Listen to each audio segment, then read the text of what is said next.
Hello friends, मेरा नाम शिप्रा भटनागर चंद्रा है और आप सभी का मेरे चैनल शिप्रा मोटिवेशन में बहुत बहुत स्वागत है। आज हम एक ऐसे पर्सन की बात करेंगे, एक ऐसे चैंपियन की बात करेंगे जिन्होंने लोगों का उद्धार किया और उन्होंने समाज के लिए कुछ ऐसे काम करे जिससे लोगों को डायरेक्शन मिली। वो अपनी लाइफ में उन्होंने ग्रो किया, उन्होंने लोगों की सफलता में काफ़ी योगदान दिया। तो आज हम बात करेंगे एक ऐसे विजनरी पर्सन की जो भारत की पहली टीचर थी और हम सबके दिल के बहुत करीब है। इनका नाम है सावित्री बाई फुले।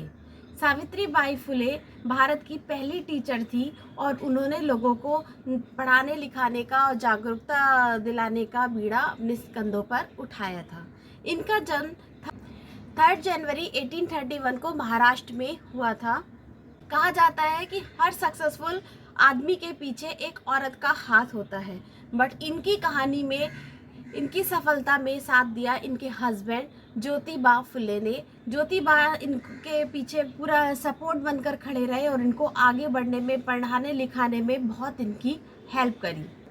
उन दिनों शादी बहुत जल्दी हो जाया करती थी, तो ज्योतिबा की जब शादी हुई सावित्री बाई फुले के साथ, इनकी भी हम थोड़ी सी स्टोरी डिस्कस करेंगे। सावित्री बाई से पहले हम ज्योतिबा को थोड़ा सा डिस्कस करेंगे। तो ज्योतिबा उस समय 13 साल के थे और जो सावित्री बाई थी उनकी उम्र मात्र 9 वर्ष थी। ज्योतिबा बहुत ही इंटेलिजेंट और ब्राइट स्टूडेंट थे, बट वो एक शूद्र कास्ट को बिलोंग करते थे। जो उस समय कास्ट का, छुआछूत का बहुत ज़्यादा प्रचलन था। लोग शूद्रों के साथ बहुत बुरा व्यवहार करते थे। इंटेलिजेंट भी थे, सब कुछ थे, लेकिन उसके बाद भी उनको स्कूल से निकाल दिया गया बिकॉज ऑफ हिज कास्ट। उनकी कास्ट की वजह से उनको स्कूल से निकाल दिया गया। अब वो ज्योतिबा करे तो करे क्या, उन्होंने अपने फादर की हेल्प करना शुरू कर दिया। उनके फादर माली थे और उनके जो फूल थे वो पेशवा के घरों में जाते थे। पेशवा के कुछ लोगों ने, ज्योतिबा उनकी हेल्प करने लगे, वहाँ फूल पहुँचाने लगे, तो पेशवा के कुछ लोगों ने इनकी ब्राइटनेस को, इनकी इंटेलिजेंस को पहचान लिया और पेशवा ने इनके पिताजी से कहा, ज्योतिबा के पिताजी से कहा कि देखिए, आपका जो बेटा है वो बहुत ज़्यादा ब्राइट है, बहुत ज़्यादा इंटेलिजेंट है और वो आगे जाके कुछ बहुत बड़ा करेगा, बहुत नाम कमाएगा, वो बहुत होनहार बच्चा है। प्लीज़ आप उसको स्कूल भेजिए और उसको पढ़ाई लिखाई कराइए। ये बात ज्योतिबा के फादर को अच्छी लगी और उन्होंने उस ज्योतिबा का एडमिशन स्कॉटिश मिशनरी स्कूल में उनका एडमिशन करा दिया और वहाँ से उन्होंने अपनी पढ़ाई लिखाई पूरी करके आगे जाके अपना एक स्कूल ओपन किया सावित्री बाई की हेल्प से। 1848 में ज्योतिबा ने अपना पहला स्कूल खोला अपनी पत्नी की हेल्प से और 1852 तक उन्होंने 3 और स्कूल खोल दिए थे। कहानी इंटरेस्टिंग बोर्ड तब लेती है जब ब्रिटिश मिशनरी स्कूल के एक इंसान आके सावित्री बाई फुले से मिलते हैं और उनको भेंट स्वरूप एक किताब देते हैं, जिसको देखकर सावित्री बाई फुले बहुत ज़्यादा खुश हो जाती हैं और वो खुशी से झूमने लगती हैं। और ऐसा देखकर उनके हस्बैंड ज्योतिबा को आभास हो जाता है कि उनकी वाइफ पढ़ना चाहती हैं।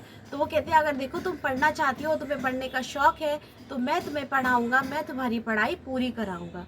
और यहीं से उनकी सक्सेस की स्टोरी शुरू हो जाती है। वो अपनी वाइफ सावित्री बाई की बहुत हेल्प करते हैं, उनको पढ़ाने लिखाने से लेके पूरा सपोर्ट करते हैं और उनकी एजुकेशन कंप्लीट कराते हैं। और इसके बाद वो सावित्री बाई को अहमदनगर ले गए टीचर की ट्रेनिंग दिलाने के लिए और वहाँ पे उन्होंने अपनी टीचर की ट्रेनिंग कंप्लीट की और इसके बाद उन्होंने अपना स्कूल शुरू कर दिया।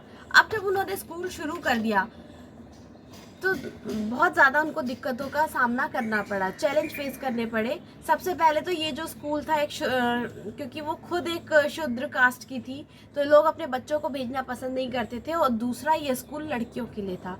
उस समय माता पिता के पास, लोगों के पास इतना पैसा नहीं होता था कि वो अपने बच्चों को, लड़कियों को स्कूल भेज सकें। तो लड़कों को तो जैसे तैसे फिर भी भेज देते थे, पर लड़कियों से या बच्चों से यही एक्सपेक्टेशन रहती थी कि वो जाए, छोटा मोटा काम करके कुछ पैसा कमा के लाए। तो लड़कियां तो घरों में जाके बर्तन मांज लेती थी, घर की साफ सफाई करके या दूसरों का हाथ बटा के पैसे कमा लेती थी और लड़के भी कुछ ऐसे ही छोटा मोटा काम कर लेते थे। सावित्रीबाई फुले ने बहुत प्रचार किया अपने स्कूल का। वो घर घर गई, गांव गांव गई, लोगों को शिक्षा के लिए जागरूक करा, लोग उनके माँ बाप को समझाया कि भाई आप अपनी बच्चियों को, अपनी लड़कियों को स्कूल भेजिए, शिक्षा का बहुत महत्व है, पढ़ाई लिखाई बहुत इम्पॉर्टेंट होती है, आपको अपनी लड़कियों को, बच्चियों को पढ़ाना चाहिए। और इस तरीके से उन्होंने बहुत ज़्यादा प्रचार किया, प्रसार किया। और इस काम को करने में उनको बहुत सारे चैलेंज भी फेस करने पड़े। एक स्टोरी उनकी लाइफ से रिलेटेड है। जब वो ऐसा करके लोगों को पढ़ाने के लिए जाया करती थी, समझाने के लिए जाया करती थी, तो लोग उनका बहुत अपोज करते थे। लोग उनके ऊपर गोबर फेंकते थे, कीचड़ फेंकते थे, उनके ताने मारते थे, पत्थरों से मारते थे, ताकि उनका मनोबल टूट जाए और वो बच्चों को पढ़ाने का काम छोड़ दे, टीचिंग जॉब वो छोड़ दे। लेकिन उन्होंने तो बीड़ा उठाया था समाज का उद्धार करने का, तो वो इन सब चैलेंज के आगे नहीं रुकी। कहा जाता है कि जब वो घर से पढ़ाने के लिए निकलती थी या लोगों के बीच में प्रचार प्रसार करने जाती थी, तो वो अपने घर से 2 साड़ियाँ लेके जाती थी। एक साड़ी वो पहन के जाती थी क्योंकि लोग उनके ऊपर इतनी गंदगी और इतना सब कुछ डालते थे, तो वो मैली हो जाती थी, और स्कूल में जाके वो अपनी साफ़ सुथरी साड़ी चेंज कर लेती थी और घर आके उसको धो के वापस से उसको पहन लेती थी।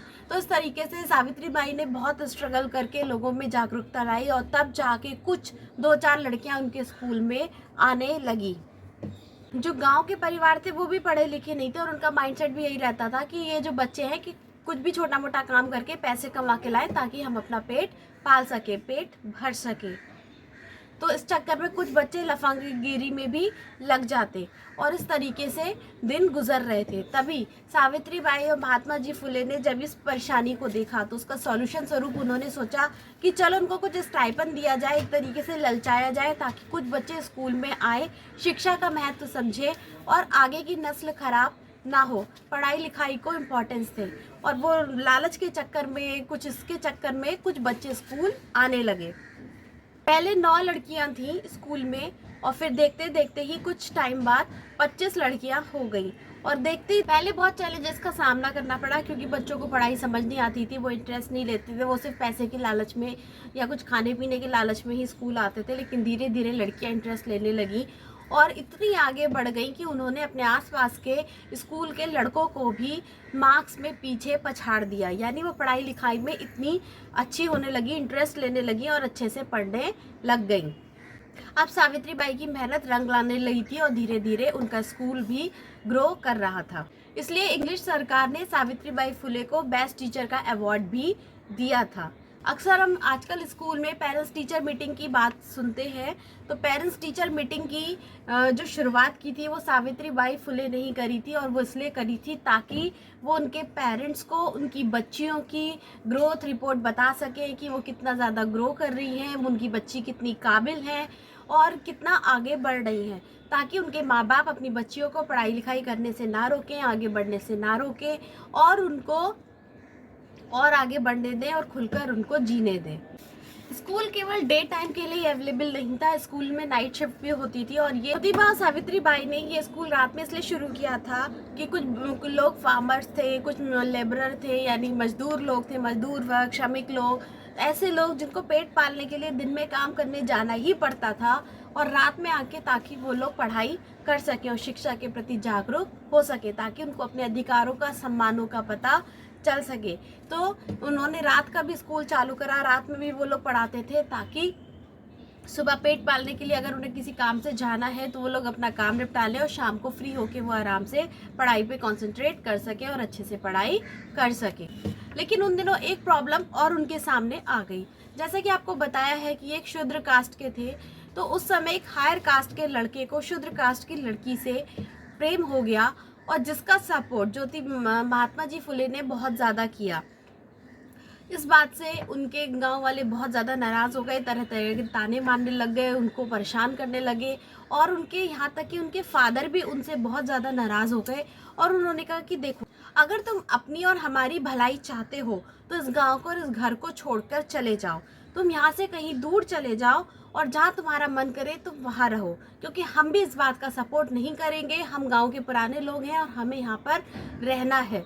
इस वजह से ज्योतिबा को अपने पिता का घर छोड़ना पड़ा और वो आ गए अपने दोस्त, अपनी पत्नी के साथ वो आ गए अपने दोस्त उस्मान शेख के पास। उस्मान शेख उनका बहुत अच्छा दोस्त था, उसका बहुत बड़ा घर था और वहाँ पर सावित्री बाई फुले की मुलाकात हुई उनकी बहन उस्मान शेख की बहन फातिमा शेख से।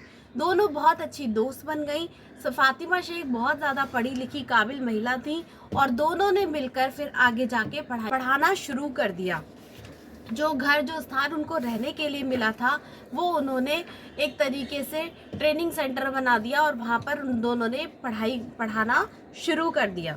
बट 1850 में फर्स्ट वॉर ऑफ इंडिपेंडेंस शुरू हो गई, जिसके चलते उनको महात्मा जी फुले को अपने तीनों स्कूल बंद करने पड़े और वो उनको, लेकिन फिर भी उनका पढ़ाने का जज्बा और पढ़ाने का जोश नहीं टूटा और उन्होंने उसके बाद अपने 17 से 18 स्कूल को ओपन कर दिया और साथ में उन्होंने 2 एडमिशन ट्रस्ट भी ओपन कर दिए। उस समय लोअर कास्ट के लोगों को लोग बहुत हीन दृष्टि से देखा करते थे और बहुत बुरा व्यवहार करते थे, इसलिए उनको पढ़ने लिखने का ज़्यादा मौका नहीं मिलता था। इसलिए ज्योतिबा और सावित्री बाई ने ये बीड़ा अपने कंधों पर उठाया, समाज में जागरूकता फैलाने का। उन्होंने पढ़ाना शुरू कर दिया और ऐसे, क्योंकि उस समय ये कदम उठाना बहुत ज़रूरी था, ये स्टेप लेना बहुत ज़्यादा इम्पॉर्टेंट था कि कोई एक ऐसा स्टेप उठाए ताकि समाज में जागरूकता आए, लोग अपने अधिकारों के बारे में समझें, उनको समझ में आए कि क्या पॉलिटिक्स है, क्या देश में चल रहा है, और ये सब समझने के लिए पढ़ा लिखा होना बहुत ज़रूरी है। अगर वो ऐसा स्टेप नहीं उठाते तो लोग उस समय चल रही पॉलिटिक्स और उन सब चीज़ों को, बाकी चीज़ों को नहीं समझ पाते और आज भी देश अंधकार में ही रहता, क्योंकि उस समय महिलाओं के साथ बहुत अत्याचार होता था। बच्चियों का छोटी उम्र में ही बड़े आदमियों के साथ विवाह हो जाता था और जब वो आदमी मर जाते थे तो उन बच्चियों का बहुत ज़्यादा शोषण होता था। इस तरह के अत्याचार को रोकने के लिए, बाल विवाह और महिला शोषण को रोकने के लिए उन्होंने महिला सेवा संगठन का निर्माण किया। उनके राइट्स और उनकी डिग्निटी को प्रोटेक्ट करने के लिए तो उन्होंने इस तरीके से बहुत सारे समाज के काम भी करे। इसी के साथ साथ उन्होंने बाल प्रतिबंधक गृह भी स्टार्ट किए, जहाँ पर बाल विधवाओं को उनके परिवार या बच्चों के साथ रखा जाता था और इसकी देखभाल महात्मा जी फुले और सावित्री बाई फुले ही करते थे। उनकी देखभाल करना, खाना पिलाना, उनकी सब चीज़ों का देखभाल ये दोनों ही किया करते थे। उस टाइम के एक कहानी और प्रचलित है कि जो उनके पास वो लेडीज़ आती थी जो पीड़ित बाल विधवा होती थी, उनमें से एक लेडी प्रेग्नेंट थी। उसके बच्चे को, जब उसके बच्चे ने जन्म लिया तो उसके बच्चे को सावित्री बाई फुले और महात्मा फुले ने अडॉप्ट कर लिया, जो कि आगे जाके एडॉप्टर बना। इस बच्चे का नाम रखा गया यशवंत राव। इसको महात्मा जी फुले और सावित्री बाई फुले ने पूरा पढ़ाया लिखाया, देखभाल करी और काबिल इंसान बनाया, अपने पैरों पे खड़ा करा। उस वक्त उसकी माँ बहुत ज़्यादा तकलीफ़ में थी, वो बच्चे की देखभाल नहीं कर सकती थी और ये कहा जाता है कि वो जिन पीड़ित महिलाओं को अपने शरण में रखते थे उनकी इन्फॉर्मेशन कॉन्फिडेंशियल रहती थी। और ज्योतिबा और सावित्री बाई के कोई अपनी संतान नहीं थी, उन्होंने इसी बच्चे को अपने बच्चे की तरह पाला पोसा बड़ा किया और एक काबिल इंसान बनाया। इसी के साथ महात्मा जी फुले ने एक सत्यशोधक समाज की भी स्थापना की, जो कि आगे जाकर उनकी डेथ के बाद, ज्योतिबा की डेथ के बाद सावित्री बाई उसकी चेयरपर्सन बन गई। 1876 में, यानी कि 1876 में, उस समय एक और प्रॉब्लम आ गई, यानी कि भुखमरी का सामना करना पड़ा, जिसकी वजह से लोगों के पास सफिशिएंट खाने पीने के पैसे नहीं थे और वो और ज़्यादा बीमार हो रहे थे। तो उस समय सावित्री बाई फुले ने 52 हॉस्टल्स की स्थापना करी, जिसमें 20,000 लोगों की देखभाल की गई। उनका खान पान, उनकी दवाई, उनकी सारी देखभाल उनकी की जाती थी और इसी के साथ उनको शेल्टर भी प्रोवाइड किया गया, उनको घर भी प्रोवाइड किए गए ताकि वो लोग अच्छे से आराम से रह सके। लेकिन कुछ सालों के बाद जैसे टाइम बीतता चला गया, 1897 में एक और चैलेंज आ गया।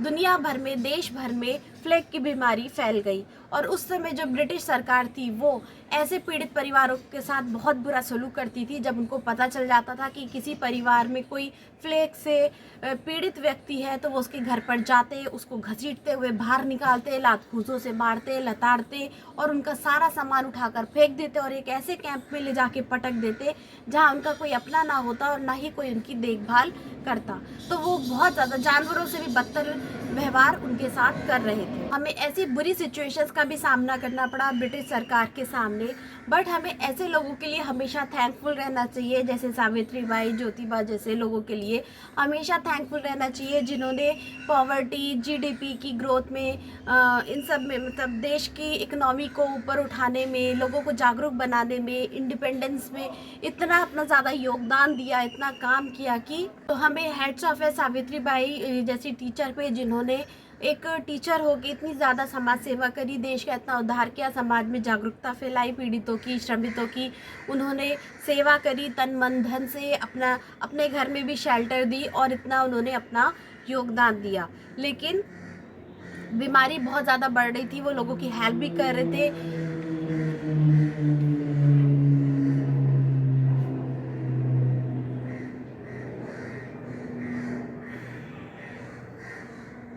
बट लोगों की हेल्प करते करते सावित्रीबाई की भी एज हो गई थी और 10 मार्च 1897 को प्लेग की बीमारी से ग्रसित होकर उनका देहांत हो गया।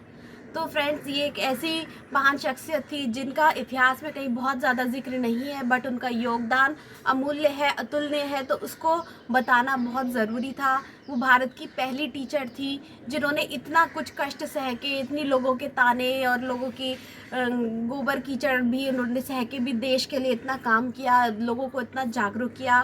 तो ऐसे लोगों को सलाम इंडिया।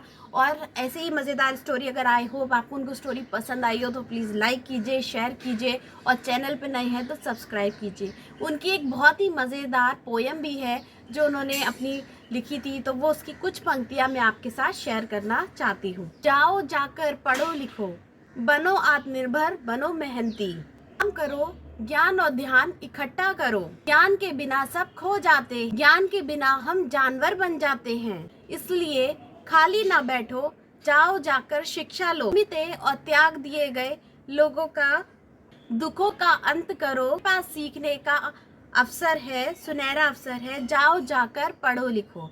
तो ये उन्होंने मराठी में लिखी थी, जिसका हिंदी वर्जन मैंने आपको बताया। तो फ्रेंड्स, मिलते हैं हम अपनी नेक्स्ट ऐसी इंस्पायरिंग स्टोरी में, तब तक के लिए गुड बाय।